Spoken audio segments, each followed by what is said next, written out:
With spaces getting smaller, many fridges are seeing a surge in popularity. They're perfect for small spaces at home, at the office, or even in the RV.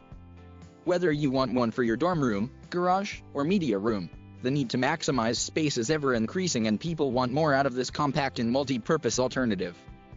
The most popular use for the mini fridge is the dorm room, making back-to-school shopping a popular time to snag some deals. These small refrigerators are also widely used in the office, RV, garage, and, as the population ages, to store medications and other temperature-sensitive or medical materials. With so many models and brands available, whatever your purpose and space consideration, there is a mini fridge that will fit your needs. Only buy a mini fridge that uses a compressor for cooling, not a thermoelectric element. They don't get cold enough to keep food safe to eat. Look for mini fridges that have a full-width freezer spanning the entire width of the fridge, so you have more space for frozen food. Some models have a much smaller freezer compartment. Avoid cube-shaped fridges if you have the space. They don't hold very much and aren't that much cheaper.